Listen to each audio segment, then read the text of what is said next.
So, I thought that I would close with a monologue.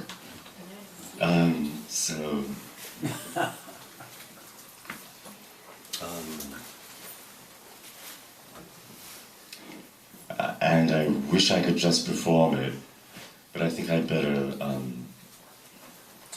do a combination of both. I'll look at the page and I'll try.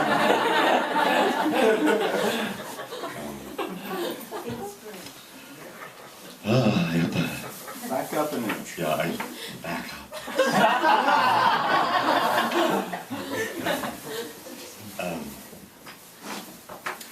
I think I can probably do it. Yeah.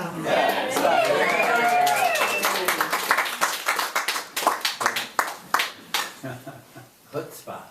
So this is, I assure you, is fictional.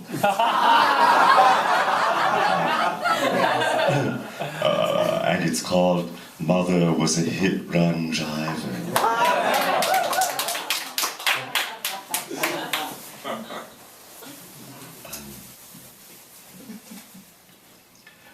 That night, I awoke, and the bed came loose from its moorings.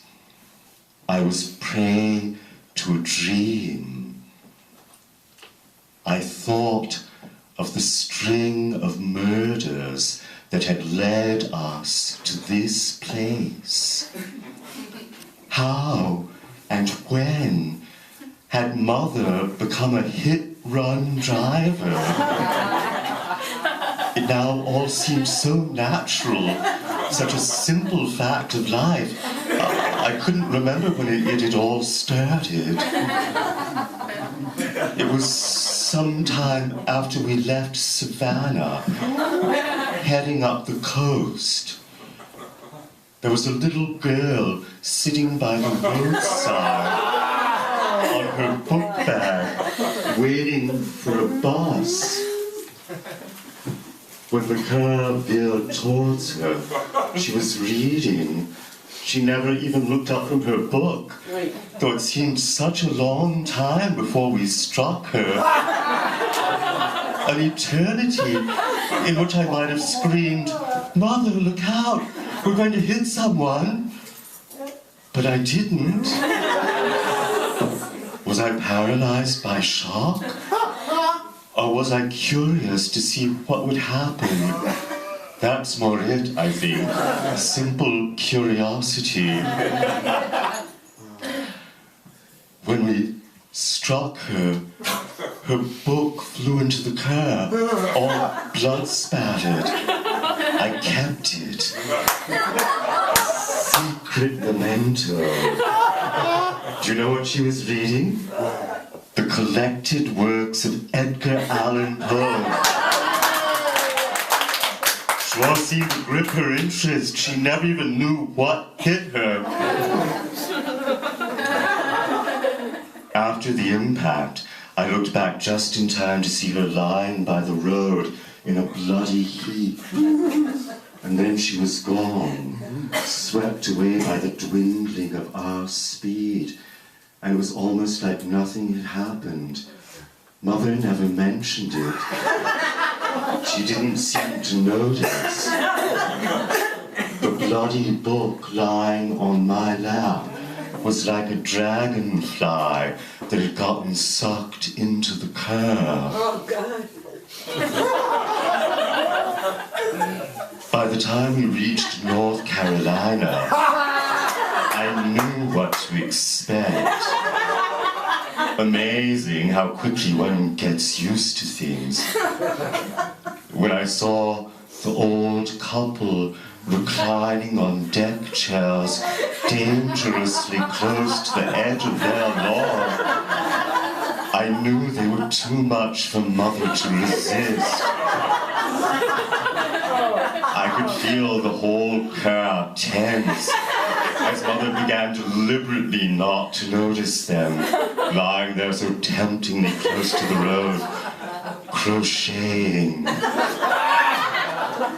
They both wore spectacles, and I remember I cringed at the premonition of cracking glass.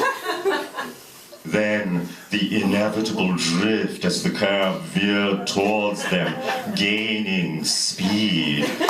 That same inevitable slowness of speed, those dreadful seconds, long, full of possibility. They both turned towards us, sunlight flashing from their glasses, and their jaws dropped open. Looking down their gaping mouths, I remember thinking, are we going down a tunnel? I had time to think so much, but not once did the possibility of crying out, "Stop! No! Look out!" cross my mind. I felt as though I were driving, and my foot bore down on an imaginary accelerator pedal.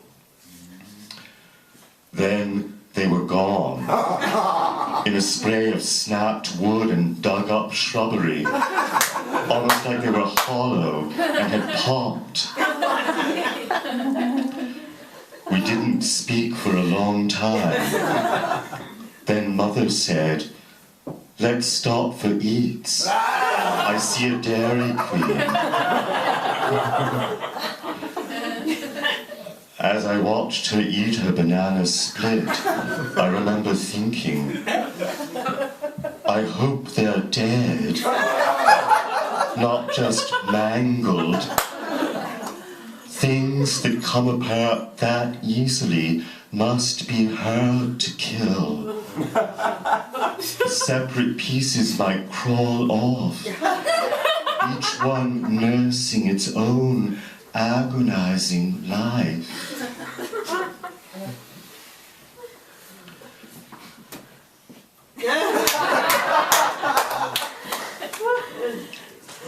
They come back to me in the night, my mother's victims, my victims, groping and in pain, refusing to die, begging me for mercy, crawling, holding out their bloody limbs, begging me, imploring, hold me in your arms, comfort me, take pity, touch me, let me die, caress me, kiss me, kill me.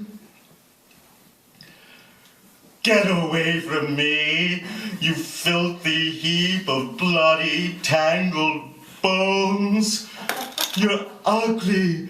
I don't like you. I won't hold you. Don't touch me. Don't make me touch you. I can't teach you how to die. Go do it by yourself. Ugliness. Go die. Die. Die. Go die alone. Thank you.